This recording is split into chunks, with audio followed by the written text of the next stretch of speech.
bi mu nekkoon ci beneen mouvement beneen kuréel tàggu ma waxu ko daal ndax comme dama ko seen seet ko neex diir bu gàtt mu xam si ni ci góor maa koy mu di gi dama dafa xam ne tontoo bañam jàppale baax man ko am na ni waaw xam ne ni foofu man foofu la nga soo dégg ma woon wax te daaw ma nekk ay place man lii ñu yëngu ci projet bi ñu bari yor nañ ko trahison anti-valeur musuma dégg fi mu ne Badiane war na kenn am problème Badiane ngay seet. donc samay wax mën na engager le quartier di nuyu ñi nga àndal ñépp nag ñu remarqué ci le directeur de l'enfance monsieur Sarr nga xam ni yàlla def na souvent nos chemins se croisent xëy na jëmm yi ñoo dul gisee wante nos chemins se croisent loolu bu ma la ko waxee naa la ko leeral ci kanam di nuyu également ce cabinet bi nga àndal di sant itam sama doom bi ma fi indi muy Pape Seck man dama jàpp ni xale yëpp maa leen jur xale yi nekk ci dëkk bi ñëpp man maay seen way jur rawante nag xale yi nga xam ni dañuy sàkku xam-xam ndax yàlla dafa ma nattu ci l'école c'est vrai que du ma jàngalekat je suis un vieux comptable à la retraite mais yàlla moo ma nattu ci mbiru l'école lii may wax sama doom maante bi nekk ci sama ndeyjoor xam na ko ndax maag way juram la woon ñoo àndoon ci mouvement parental man maa yore comité dialogue social Thiès Ville éducation mais au niveau de la fédération nationale des parents d'élèves et étudiants man maa yore en charge de l'organisation donc bu ne soxna si nga xam ni moo yore bonne gouvernance ak enfance dafay ñëw sama gox sama doom sol dàllam ñëw seet si ma il faut ma teew fa parce que li ma yitteel ci sama àddina mooy loolu fexe ba xale yi nga xam ni bu ëllëgee ñooy nekk mag ñu fexe ba xale yooyu ñu jàppale leen encadrer leen d'abord au passage madame le ministre maa ngi lay féliciter ci gis naa sa cadre yi nekk ci sa ministère bi notamment le directeur de l'enfance et le directeur de la bonne gouvernance qui est un jeune frère à moi Cheikh Fall Mbaye gis naa constamment bu ma duggee ci net bi gis naa mise à niveau yi ñuy def di dajale xale yi di leen wax expliquer bonne gouvernance mooy lan du yow laay xamal soxna si ni la boo bëggee changer société ëllëg da nga koy jaare ci xale yi ci tendre enfance. liggéey bu am solo ànd ak kook sama doom ji maa anta loolu itam maa ngi leen di ñaanal yàlla defal leen ci ndam ñun nag sunu jamono wéy na li ñu dese mooy xale yi mooy njaboot gi ñu encadrer leen jàppale leen te képp koo xam ni itam bëgg nga noo amit boo jàppalee njaboot gi rek am nanu ndax ñun yu bari yëngutootuñu ci mais nag dafa am loo xam ni dañ koo gëm te ci la ñuy yëngatu ba kere ñuy dugg ci bàmmeel mooy njaboot gi muy xale yi parce que dañoo jàpp ni xale yooyu bu ëllëgee ñooy nekk mag te ku leen defal rek defal nga société bi ba tax na daal maa ngi félicité sama doom bi Pape di ko xamal ni ko lii mu def yàlla na ko ci yàlla defal ndam lu kawe lu am solo xam naa ko lii waajuram yi seere ci moom dëkkandoo yi seere ko ci mën naa koo seere ci moom xale bu loxoom set la xale bu jub la leader nag yàlla moo koy def ci doomu aadama nit mën naa nekk ndaw at yi manqué mu nekk leader nit mën naa nekk mag te yàlla du ko def leader ba tax na daal lii ñu ni Thiès ca kanam ñu ni suñu doom Pape Seck moo ko jiite fexe ba indi fi madame bi yore bonne gouvernance ak enfance mu ànd ak maam Anta ak ñi cadre yi ministère bi yëpp ak xale yi yëpp ak ni ma leen xamee ak seen engagement rafet naa njort ni loolu yàlla na leen ci defal ndam loolu daal ci tënk laa amoon di leen sant di leen gërëm wasalaam.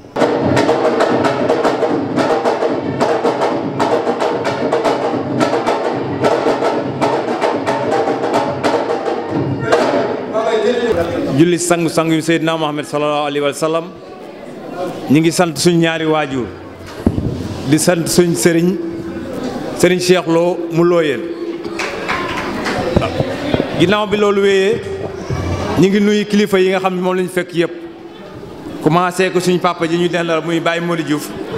mi nga xam ni mook sama papa la woon démb bu loolu wee ñi toog ñi jàkkaarloo ñëpp suñu baay lañu ñoom Baye Abdou Fari ñoom ñëpp ñu toog ñëpp daanaka ñoom ñooñu yar donc ñi ngi rafetlu seen teewaay li ko waral nag du lenn lu dul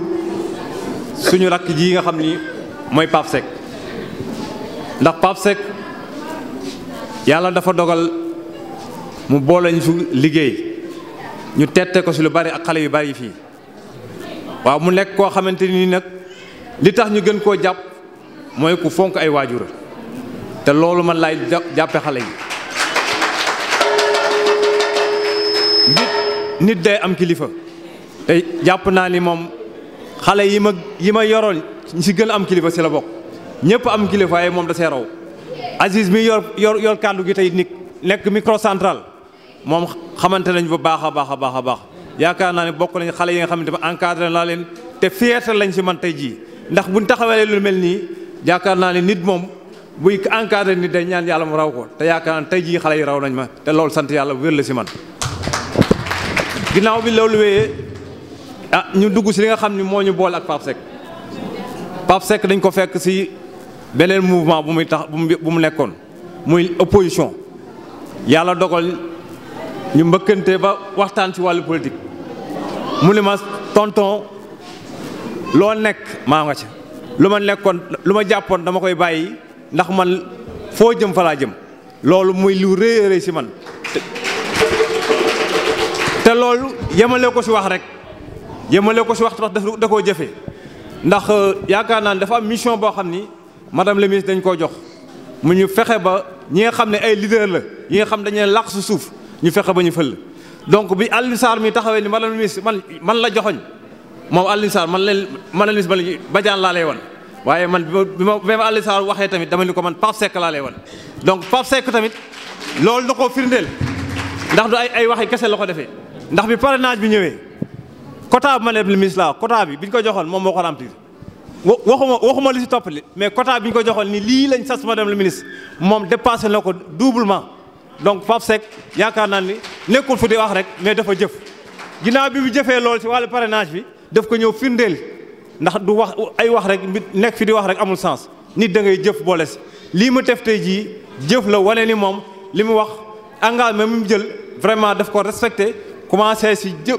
parrainage bi ñëw mu taxawal mouvement bi yaakaar naa ne bu ñëpp defee nii le 24 février président Macky Sall dina am ndam te loolu rek moo ñu tax a jug moo tax man moo tax ñoom ñi ñu jug moo tax madame la ministre jug moo tax ñun ñëpp ñu toog salle bi le 24 février incha allah dès le premier tour ñu fal ko te ñàpp naa ne ñëpp bu ñu defee ni Pape Seck mi yàlla sooba yàlla dinañu may ndam te incha allah am na ci yaakaar dina am incha allah ndax jeunes yi engagé wu comme Pape Seck loolu la président de la République soxla te yaakaar naa ne mi ngi si yoon yi ndax lii firnde la si rek mais li ñuy wane si vote bi li ñu wane si parrainage bi incha allah dina ko matérialiser biir urne yi ndax booy seet Médina Fall différence bi élection yi passé 3000 voix lañu faray donc loolu lañ ko wala wëlbati te loolu yàpp naa ne jeunesse bi da see joué rôle bu rël donc jeunesse boobu moom mii si la bokk man mii di wax si la bokk keneen si la bokk donc li nga xam ne moom moo war a changer loolu jeunesse bi si la bokk moo tax ñoom seen mouvement bi am solo lool fexe ba tendance boobu bi fi amoon si élection législative passé incha allah le 24 février ñu ni vraiment loolu changé na te kees sa kanam jàpp nañ di leen si indi compétition bu rëy a rëy te loolu lañ ci sant donc ñu ngi sant ñëpp di gërëm ñëpp asalaamaaleykum wa rahmatullah jërëjëf. sant avec fii ci Médina Fall zone nord. di wax ak jigéen ñi ñëw ci avec ñu jox ma xaru naaw ma war a sama teewaay bi ak seen bu ñëw dëkk bi li ma daan jox xale bu am kilifa maa ngi entré ñëw dëkk bi yaay yónni ko fekk lu mu waroon a dox ci affaire xale yi bu ma déggee ni sa département mooy bonne gouvernance ak protection de l'enfance yaay bu loolu lay tuddee naa ñu ànd ñëw dëkk bi jox li yaay boobu la ñu toog waxtaan ma jox ko samay xalaat di téye sama loxo ma ne jàpp naa yow dinañ liggéey waaye xale bu baax la ni bu yaram bi moo taxaw fii di wax am ñëpp fii taxaw di wax man maa ngi ko jaay ma ne propulsé ko bu baax la ni maa ngi ko jaay. incha allah lu ñu wax ci moom rek doyul madame la DG dañoo wax ni jigéen ñi surtout les notables dañoo am jëm fajal la ñuy jóg di liggéey femme développement yi ñoo fi ne ñu ngi ci amee fóotuñu banque yi ñu ngi fab di dajale seen suuf di ci wëlbati ci faj seen soxla ñooñu ko ñu jar a jàppale soo leen jàppale nag jàppale la daanaka population bi yëpp ndax jigéen mooy yaay mooy jur lépp président de la République jigéen mooy yaay kon jigéen mooy lépp soo jàppalee jigéen ñi ak ndaw ñii nga gis boo xoolee salle bi presque 3 quarts yëpp ay xale yu def récréation ñii bañ na bàyyi xel bu leen jàppalee ba laata ñu leen kanam ndax bu ñu leen jeesee xaw jeunes yi lañu war a tàmbalee tekk jigéen ñi ndax ñoom boo leen ñeme su xale la réew. allahumma la sahla ila ma jahaltahu sahlan wa anta tajhalul hazana iza sirta sahlan allahumma la sahla ila ma jahaltahu sahlan wa anta tajhalul hazana iza sirta sahlan. assalaamu aleykum wa rahmatullahi taala wa barakatuh.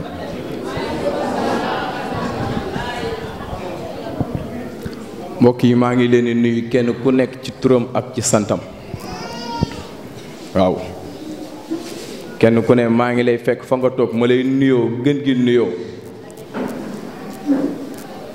di sant ñëpp ñi fi teew di gërëm ñëpp ñi fi teew nuyoo bi ma koy njëkkee ci sama waajur yi ma jàkkaar lool nga xam ni depuis ce matin ba tey ñu ngi fi 16 heures fi la leen fekk ñu doon ay kilifa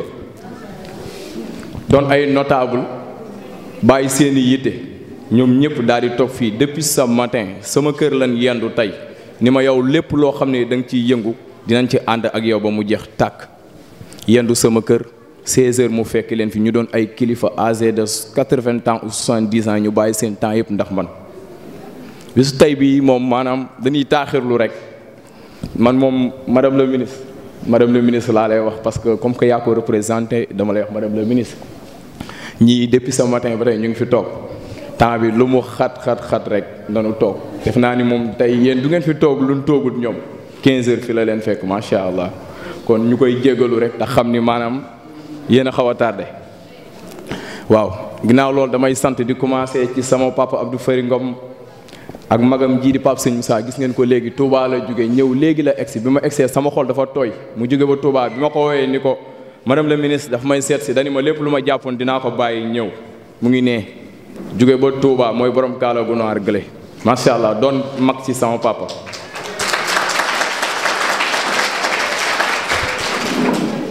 kii nga xam ne nag mooy Pape Mor Niang moom it jiite mbooloo mu am doole muy association soppay Serigne Cheikh Amadou Seck te loolu ñu ne dégg nañ ko moom mooy président bi macha allah. kii di xaritam doon secrétaire am muy Pape Malick Thiaw doon sama papa doon sama xaritu papa moom it ñoom ñi ñëpp Pape Alaaji Jaat mais nekk ci ginnaawam tamit doon ci sama papa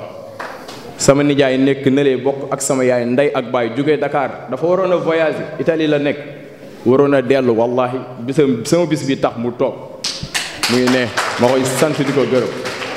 sama beneen papa nekk nele muy Pam Ndiaga Seck ak papa Maxu kon duma limee damay juum may sant ñëpp di gërëm ñëpp voilà su may jeexalee foofu ma ñëw di nuyu monsieur Alioune Sarr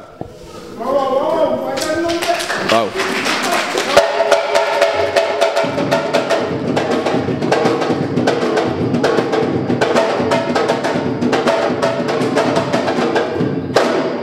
monsieur Alioune Sarr moom dafa doon koo xam ne dañ koy delloo njëkkal képp kuy enfant projet rek defe naa ne war nga ko sant tey boo xoolee jotaay bii maanaam dama koy tuddee waat jotaay delloo njukkee monsieur Alioune Sarr parce que man enfant projet la enfant Thialifane la kon képp koo xam ne enfant projet nga rek war nga mën a sant Alioune Sarr mii nii kon ñu lay sant di la gërëm ci teewaay bi di sant madame la ministre mi nga xam moo représenté ministre bi et ses accompagnants ma leen di sant ñoom aussi di leen gërëm waaw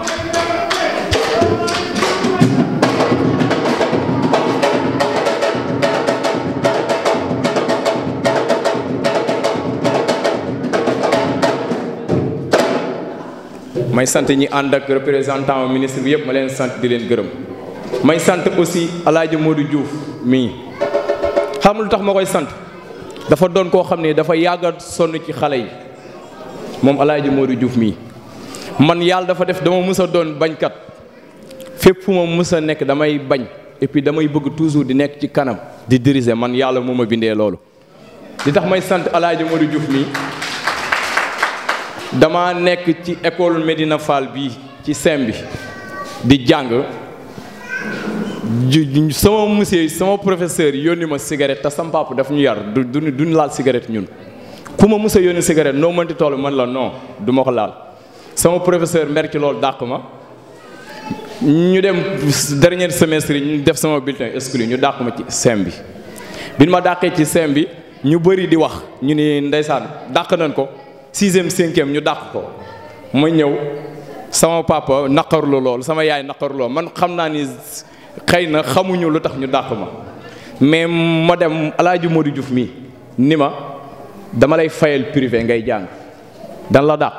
ñuy def sa bulletin lu ne ñu bind ko ci wàññi samay note def lu nekk man xam naa ni ay mbir la mu jëlal ma yóbbu ma privé ma jàng fa bi ma demee ci privé sama papa ngi mën na ma seede ma dem ci privé bi jël fa première indil ko bulletin bi jox ko El Hadj Modou Diouf moom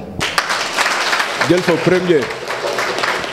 muy ma yaa ngi sow ma jël fa première indil ko bulletin bi jox ko mu def remise des cadeaux fii nii ci école Médina Fall woo ma mën la njëkk a jox kon dama koy sant di ko gërëm moo tax dafa yàgg sonn ci xale moo tax su ma àndee ak madame le ministre Ramatoulaye Dieye bonne gouvernance et la protection de l'enfance et mu nekk fi benn honorable El Hadj Modou Diouf di gérer xale yi di leen protéger kon dama koy woo ci bis bi bisam la kon fi nga ñëw ahlan wa sahlan ginnaaw loolu dañ ma koy jégal rek damaa waroon a def ñaari discours muy ci français pour presse bi ak olof comme que le temps ne nous le permet pas ma ni naa ko briefing ci olof mu jeex comme que yéen nee ngeen da ngeen am yeneen programme kon ma wax ko ci olof rek ñu jégal ma beneen mais discours bi mu ngi nii ma bind mais temps bi moo demee noonu damay sant ñoo xam ne dañu ànd ak man muy samay jigéenu koñ doon ay jàmbaaru faq dënn dama koy lim ci kaw ma bëgg commencé tudd waaw jigéen ñi ngeen gis nii ñuy ànd ak man fu ma nee leen jug leen ñu jug ma ci commencé Awa Diop mële lu may jug wax Awa Diop mooy njëkk a jug bi may dem Dakar ñu ni ma ministre bi Macky Sall dafay def congrès d'investiture ñu di yàq ma ko wax ñu ne ma ndax di nga mën a feesal benn car lan ma wax est-ce que di nga mën a feesal benn car te ñu ngi ma ko wax vendredi soir ñu war a xëy le samedi 1er décembre dem ñu ni ma dañ lay yónnee benn car bi ma ko waxee dafa jug nelawul dafa aye moo aye woon dafa bàyyi lépp ànd ak man ñu nekk ci keroog bu ñu joxoon 15 car du doy 15 car bu nu ko joxoon keroog du doy waaw te ku ne gis na mobilisation ban yóbbu keroog lan yóbbu ci ay car kenn xamul nu mu toll macha allah may sant jigéen ñii di leen xamal ni nag mouvement Thiès ca kaw li ko tax a jug mooy développement Thiès le mouvement Thiès ca kaw ñu xam ne man Pape Seck rek taxawalu ma ko du man rek xëy na gars yi danoo am mu baax rek daal may jiital mais dafa am ñoo xam ne ma ànd ko ak ñoom ku ne xam na ci kii nga gisoon léegi muy Baye Gora Sarr mu yor kay bi nii moo yor programme bi wallaay t-shirt yi ngeen gis ak lépp moo ko defar man ak moom ñu nekk ci mouvement bi Abdou Aziz Ndiaye ci mouvement bi la bokk Samba Diarra Mbaye doon sama mag di ma autorités yi ñëwoon nañ fi salle bi ku ne xam ne dafa feesoon dell ñi nit amuñu woon fu ñu toog on a lieu plus de 316 ñi ni amuñu fu ñu toog ban may wax naa ma est-ce que duñ dem lu yewaat yeneen 16 salle bi fees dell kon salle bi feesoon na dell su ma sëñoon tey yéen du ngeen di ñëw di ngeen fekk li fi nekkoon ci nombre mais le temps dafa doon loo xam ne dafa cher macha allah kon may sant ñoom Pape Momar Fall sécurité bi au ma seen fay ñoom tamit ba may dem Dakar ñoo ànd ak man topp ñu ma dara yàlla rek lan ma dana ànd ak man rek te yàlla rek tax ma leen di sant encore une fois di leen gërëm Ousmane ñu ngi di soxor kele di mbër ma bëgg tamit ministre bi xam ne ñun dañoo am mbër moom it mu am mbooloo mu bëri bu topp ci ginnaaw xam lu mu wax mbooloom fan si club bi damaa bëgg Pape Seck mii fu mu dem ngeen ànd ak moom lu muy yëngatu ngeen yëngatu ci parce que lu may yëngatu mu yëngatu ci mbër yépp ànd ak moom kon dama bëgg ministre bi xam ni am nañ mbër te dañ ko war a jàppale muy Ousmane ñi ngi ak Bàcc Fall muy l'enfant de Diekh waaw sooy bu aussi ma lay sant di la gërëm di sant ñoom amee naar Abdou Khader ñëpp madame la ministre ma lay xamal ni le mouvement bi aussi dañ ko décentraliser le mouvement Thiès ca kaw dañ koo décentraliser décentralisation bi nag base bi mooy le coordonnateur principal mooy man gars yi secrétaires yi ñu ngi nii ñoom ñëpp ñu ngi nii macha allah mais dafa am Thiès ca kaw R100 muy madame Bousso mii taxaw moom mooy coordinatrice bi R100 mu am Thiès ca kaw taaxi kaw coordinatrice mu ngi ci biir comme que le temps ne le permet pas mu am Thiès ca kaw coonaax am Thiès ca kaw terrain Baye Mass muy Khadisar coordinatrice bi mu ngi nële waaye tamit dama ko bokk ak sama yaay joo xam ne muy yaay Alima macha allah fépp fu may dem bëgg ñëpp tàccu ma yaay Alima fépp foo xam ne dama fay dem dama fay ànd ak moom lépp ñoo bokk liggéey bi di ko ànd kon moom tamit ma koy sant bu baax di ko gërëm di sant koo xam ne tey journée sant la fii tey maanaam ku gis mbooloo mi waxal na boppam ku gis lii waxal na boppam journée sant kase la mu jeex may sant maa Anta Badiane parce que li ma la waxoon rek man fu ma dem damay diriger dama nekkoon mouvement gëm sa bopp ku ne xam na la ma fa nekkoon doon fa coordonnateur des jeunes bu Grand Yoff bu kii bu Medina Fall zone nord yëpp maa doonoon coordonnateur mu fekk ma fa ni ma bàyyil fa nga nekk te ñëw ànd ak man ma ne ko mun a bàyyil fa nga nekk te ñëw ànd ak man ko yow sama nijaay nga foo ma woo ma wuyu fa waaye gars yi nan xam fa ma nekkoon la ma fa doon ak mbooloo ma àndaloon ñii ñëpp ngay gis nii fu ma nee leen jug leen ñuy jug fu ma nee leen toog leen ñu toog kon te pare nan ibil seen xol yaatal ko ànd ak ñun pour ànd ak yéen suñu objectif nag lenn kase la mooy ànd ak madame la ministre Ndeye Ramatoulaye Gueye pour la victoire de Macky Sall aux prochaines élections 2019 au premier tour nag dama bëgg ñëpp mobiliser ñun ñëpp ñu ànd jàppale monsieur Macky Sall ñu jël deuxième mandat bii nii incha allah dama bëgg nag Thiès bu ci kenn des ginnaaw parce que ku ne xam na région de Thiès dafa am lu nu bàkkee gars yi wax na ko fii du ma def la répétition ku fa am loo xam ne dañu ko bàkkee Thiès te il faut ñu bañ ko danoo am ay projet doon ay jeunes ambitieux y a que des intellectuels ici jàng xam lan la ab gox di développer développement gox ñun xam nañ ko bu baax te pour gox bi développer il faut que ñu maanaam kilifa gi ne sa kër sax sa papa bi ne sa kër sax bu fekkee mooy joxe ndekki añ reer nga ni da nga koy contre sax bu yàggee yow doo neexle ci kër gi mënuñu dañuy nekk Sénégal président bu ñëw ñu contesté la ñu ni duñ ànd ak yow lu ñaaw lu ne ñu teg ko ci yow te amuñu ci benn raison il est temps ñun jeune Thiès ñu xippi xoolaat gii nii benn position rek la am muy garage marché garage comme ni ko sama yaay yi waxee bu ñu xëyee benn direction marché garage te loolu dafa war a daj pourquoi pas Medina Fall am marché boppam pourquoi pas complexe sportif bi nekk biir Medina Fall ñu gazoneel ñu ko defal ñu fi beneen turbine yaatal ko pour gars yi di génn di dem ba zone jàmbur muy zone est di fa fubalee di fa fay ay impôts et des taxes muy développer zone boobu noonu alors que ñun am nañ stade bu mel noonu fii nii war nañ nu mën a defal suñu stade ñun tamit fii suñu jour nawetaan yii di fi fubale ak di fi entraîner juuti bii war nañ fee mën a am marché poisson bu am bu rëy pas marché Sam seulement war nañ fi mën a am marché poisson bu rëy ku jógee Saint-Louis war a jëm Dakar boo fi jaaree jënd poisson xam nga mën a dugg Dakar wala boo ñëwee ba Thiès taxaw ci juuti bi jënd fi li ngay jënd dem ku ne xam ne ni la région de Dakar monsieur Khalifa Sall ma fa ne dëgg la ànduñu mais liggéeykat la parce que dafa am na yu mu créé pourquoi pas Thiès ñun ñu créé yu mel noonu ñu jël sunu région bi di ko jox ñoo xam ne wax la ñu mën dañuy taxaw di wax rek te liggéeyuñu il est temps ñu liggéey pourquoi pas créer des marchés hebdomadaires des marchés semestriels ay marché taax kaw marché Ngent marché Medina Fall loolu suñ ko defee kenn ku nekk dina ci gis boppam suñu créer benn marché commerçant yëpp mobilisé wu dem taax kaw jaaykat yëpp aw fa ñëpp xëy mu doon marché lu ma ñëpp xëy ni marché tey taax kaw la marché ba ñëpp ànd fa dem jëndi pousse bi dina ci gis boppam kii pousse commerçante bi dina ci gis boppam jaaykatu ndox bi dina ci gis boppam jakarta maan yi dina ci gis boppam ñëpp dinañ ci gis seen bopp jaaykatu gerte ba ci ñëpp gisi seen bopp ñëpp xëy def benn direction dem taax kaw suñ jugee foofu dem Medina Fall suñ jugee foofu ñëw Ngent décentraliser marché mais benn direction Thiès toujours benn direction mooy lan marché garage bu ñun ni xëyee fajar da nga naan ñëpp nii lan aw Dakar da ngay xëy ñii aw gauche ñii aw droite ñii aw fee pourquoi pas léegi Thiès bu ñu xëyee ñëpp benn direction la ñuy aw muy lan marché te loolu dafa war a jug te pour ñu jug fi il faut ñu ànd ak état ñu mën ñu jox xam-xam baa ngi fi idée yaa ngi fi il faut ñu ànd ak état ñu jox ñu les moyens pour ñu mën a développer la région de Thiès il est temps. ñun nag li ñu ci indi mooy que moom dafa am décision bu mu jël mu nekk ndaw ñu nekk ci réew ak dëkk yoo xamee ni jëm nañ ci yu xaw a jaxasoo waajur bu nekk sa njaboot ub na sa bopp rawatina njaboot gu am kilifa tey su la tàggoo ni dafa am ñu muy àndal yi baax na ña muy àndal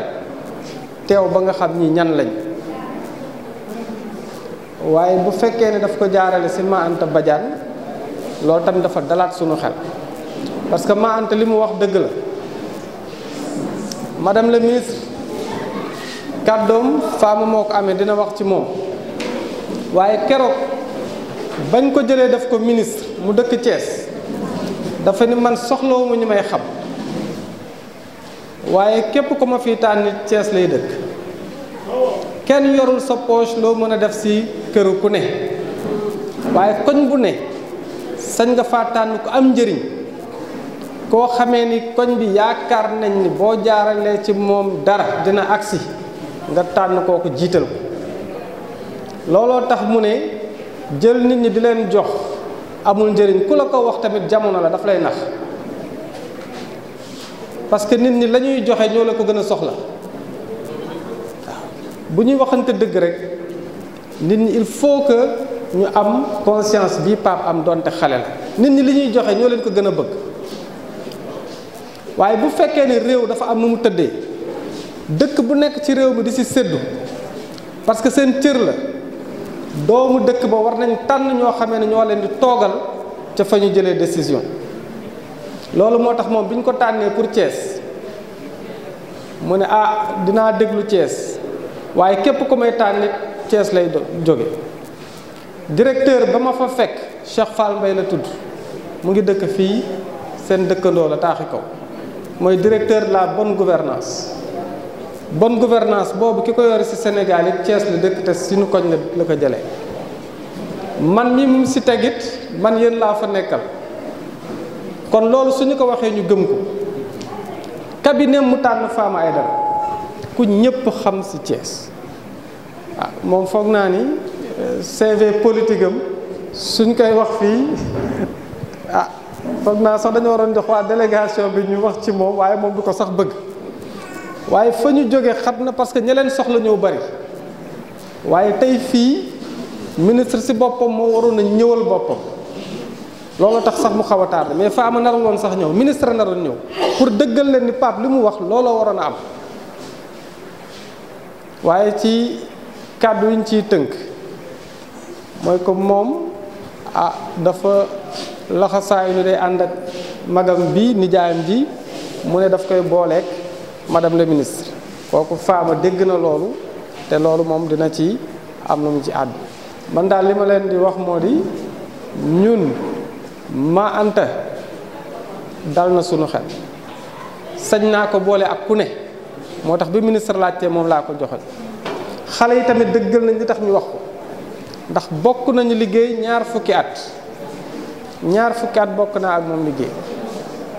ñi ma àndoon di liggéey it bari nañu waaye kat moom laa leen joxoñ loolu nag sañ naa ko te dama koy assumer Pape tamit liñ koy sante mooy ñëpp xam nañu organisation nu méttee kooku nag délégation ministre bi man maa leen koy wax li muy wax délégation ministre bi mooy yéen am ngeen expérience politique macha allah am ngeen expérience observation politique mais lii ngeen fi gis tey sunu papa yi yendu fi xaritam yi yendu fi mbër yi ñëw bàkku si service d'ordre bi ñëw jigéen ñi toog fi chaise yi ñu loué ko t-shirt yii ñu defar banderole yi kenn joxu ko ci dërëm.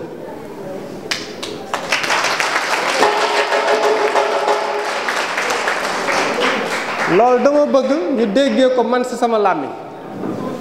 déglu naa ko waxu ko te xam naa du ko wax parce que defu ko pour wax ko Ma Anta Badiane mi waxu ko te xam naa tamit du ko wax loolu moo tax nag man ma seede loo ndax ku ñu ne ministre nga lay seet si ñëpp dinañ ne ah Pape ñaata lañ ko jox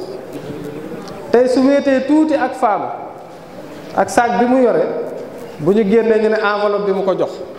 dinaa leen xamalit Fama tamit indiwul lu mu ko jox ndax ministre jox ko lu mu ko jox suy waxanteeg moom lay gis parce que waxtaan tamit dafa war a leer fu ne parce que tey bëri na ñi nga xamee ne suñu dugg ci politique balaa ñu seq tànk ne lan nga may defal ku ma jàppale ma jàppalal boo ma jàppalul du ma def dara loolu amul ci Pape mi kon loolu laa bëggoon a témoigner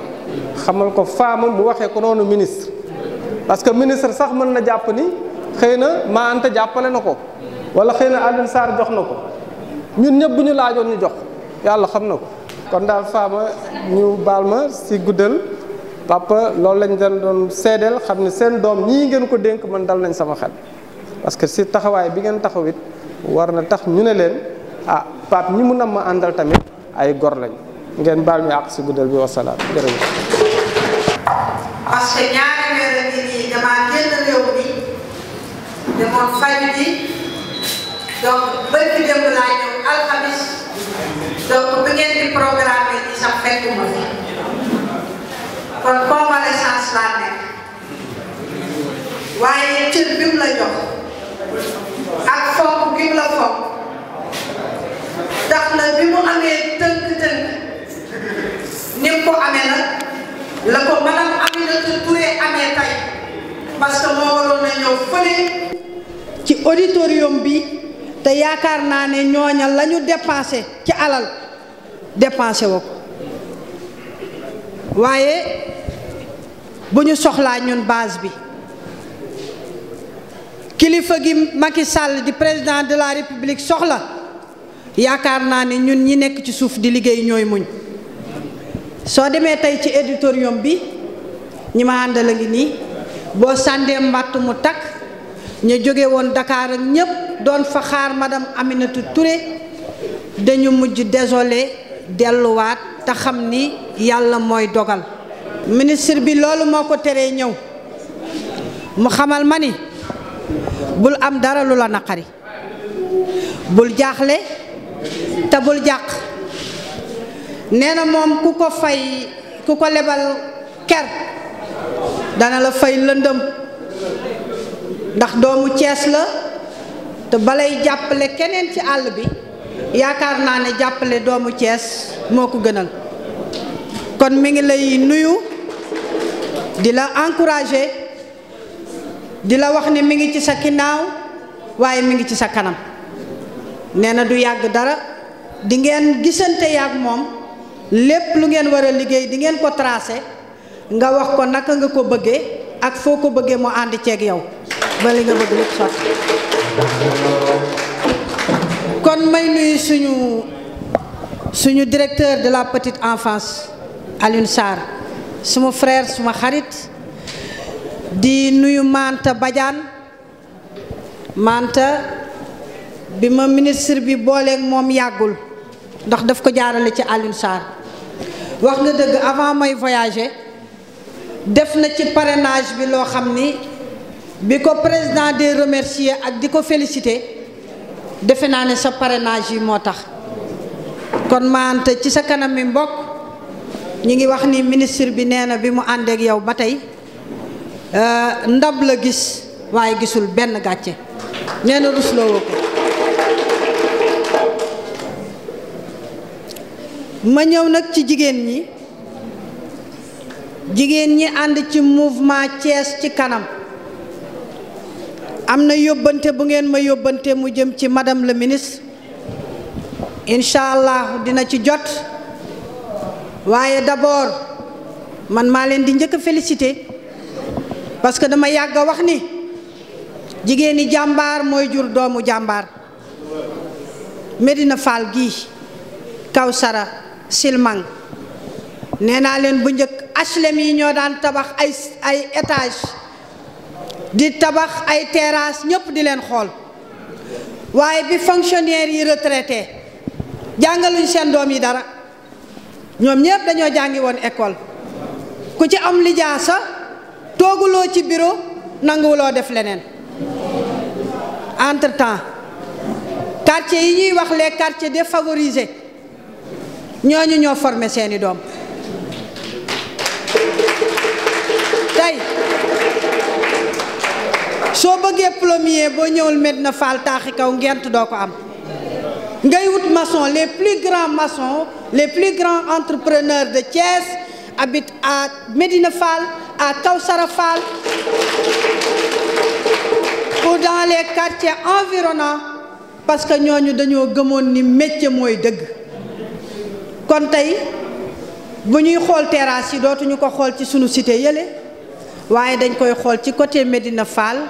côté Kawsara Fall ak fii ci sancaan yi yéen a ngi gis xale yi te ñu koy tabax ay tailleur lañu ay maçon lañu ay ouvrier lañu donc dañoo am métier donc borom métier fu mu taxaw ne awma métier ñu ni ko lan mooy sa métier mu ni lii kooku ku ko joxul liggéey yaa ko tooñ waaye kii laaj liggéey ñu ni ko luy sa métier mu ni dara kooku kenn mën ko wutal liggéey kon bravo les femmes de Médina Fall encore une fois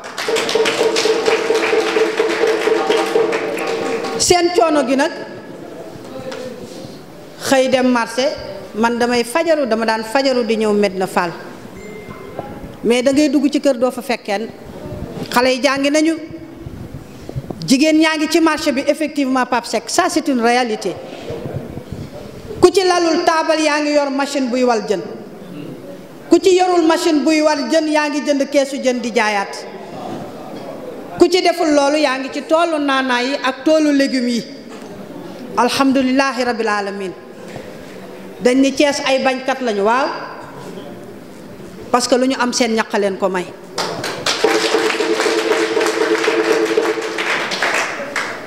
président de la république merewu leen amul benn njàqare ci yéen xam ngeen luy njàqareem Kajoor gëm a jëm dama fa fekk ay jàmbaar yi fàq teen ñoo xam ne nag xaaruñu daray kenn lépp lu ñu soxla ñoo koy ñaq defal ko seen bopp ñooñu bu may dem ci ñoom nan laay demee ci ñoom am na financement yu ñëw c'est vrai daañu dajul suuf parce que am na yu ñëwoon am na yu ñëw mais am na yu war a ñëwaat di ngeen ci jot incha allahu rabbi parce que ñun ñii ci loolu la ñu nekk ci la ñuy liggéey te dañoo bëgg fépp fu ñu dem jële fa lu mel nii dañ koy noter bu ñu demee di ko xeex dañuy wax ni femme tel et tel parce que suñ nee femmes yi amuñu financement ñu ne ñu yan femme amul financement fan nga dem ci Thiès gox bu amul financement on leur dira que à Médina Fall sa Médina Fall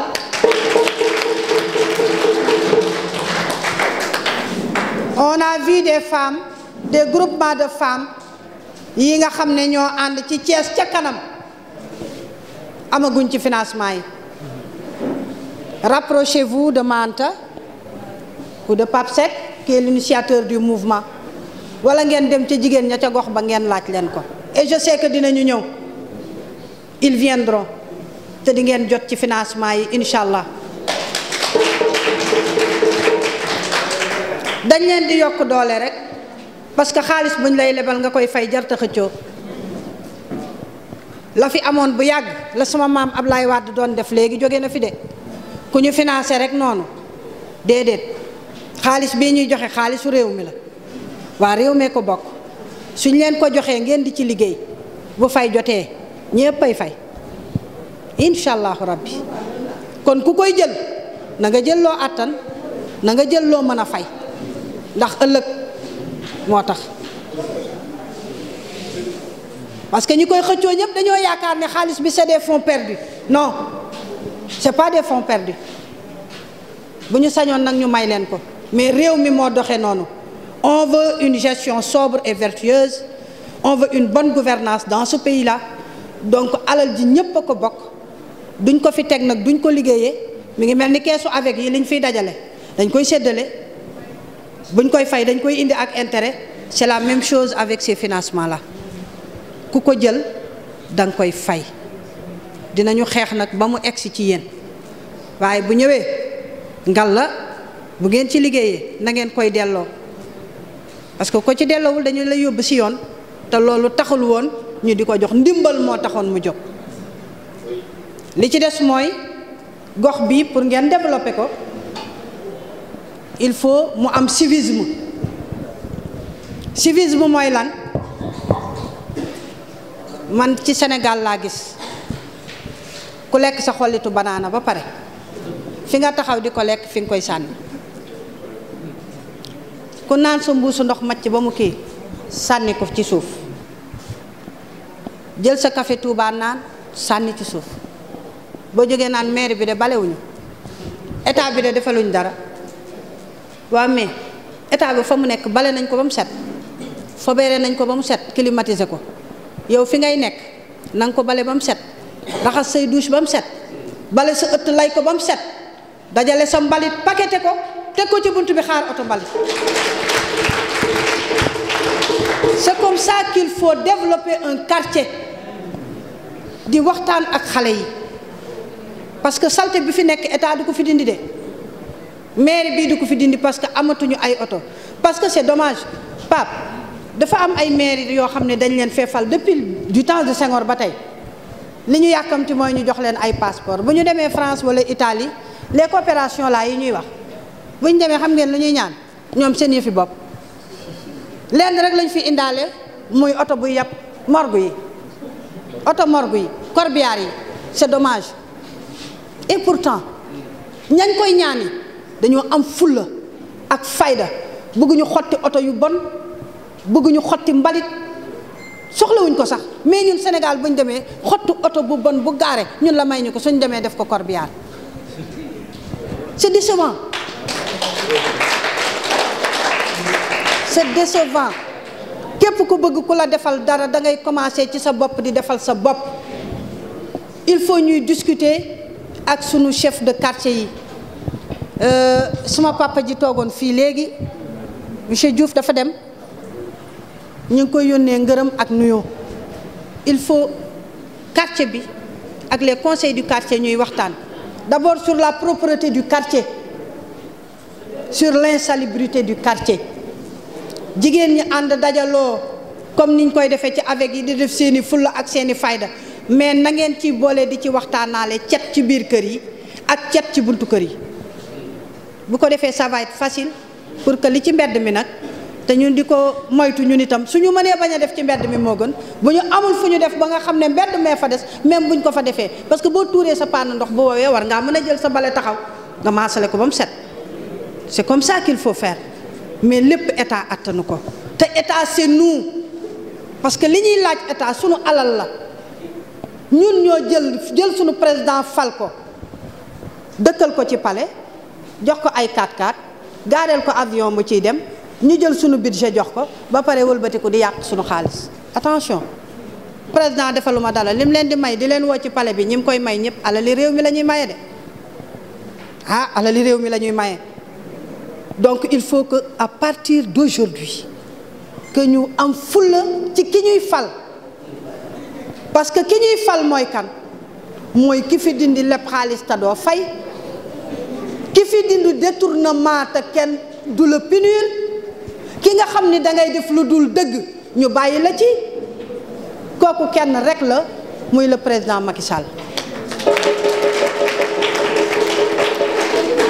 il faut nag papa ñu jàppale ko parce que xale bu amee yar am teggin am vision dafay neex a jàppale parce que man de dégg naa nga ne am nga frère bu nekk fii bu nekk Italie c'est ton oncle barki démb Mandru yaa laa jógee effectivement li ngay wax ci marché yi du tayee ñu def fii marché bu ëllëgee ñu def fee marché loolu c'est un pays organisé mais ñun dañoo desee organisé ñun suñu marché yi c'est sédentaire suba suñu xëyee ca la ñuy dem et c'est dommage pour les marchés aussi yéen jigéen ñi ciy dem fi ngeen di jaayee fi ngeen di jàppee bu ngeen añee macc yax ya sotti ko fa raxasu ci kawam. sunu marché yi di fépp foo xam ne nit a nga fay liggéey war na ko mën a defar ba mu baax parce que réew mi ñoo ko moom dëkk bi ñoo ko bokk il faut ñuy laayante biir di joxante loxo di def ba mu baax. loolu laa amoon lu ma leen di lancer yéen jigéen ñi di remercier les jeunes di leen wax ni vous avez de l'avenir. L'avenir est devant vous parce que ëllëg yéen ay war a yor réew mi ñun pare nañu du ñu def lu dul ànd ak yéen gunge leen mais nag ci gunge bi day am Pastef xam nga lu tax ma bëgg Baye Fall yi dañoo Pastefu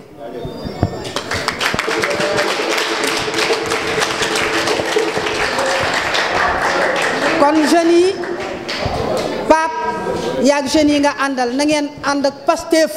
ci li ngeen ne vous avez choisi le bon candidat vous avez choisi le bon chemin vos objectifs sont nobles vous êtes pétris d'ambition je vous encourage au nom de Madame Ramatoulaye Gueye maa ngi leen di gërëm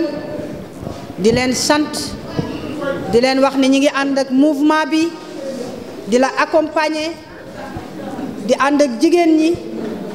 et je crois que ni li ci des rek mooy ñaan wax papa ngeen ñaanal nu fi mu bëgg a egg ak mouvement bi yàlla yeggale ko fa ba li mu ciy séentu yëpp yàlla defal ko ko yéen les lutteurs je ne vous ai pas oublié bu soobee yàlla dinaa transmettre à madame le ministre seen teewaay ak li ngeen bëgg mu gunge leen ci incha allah dina leen ci gunge wasalaam.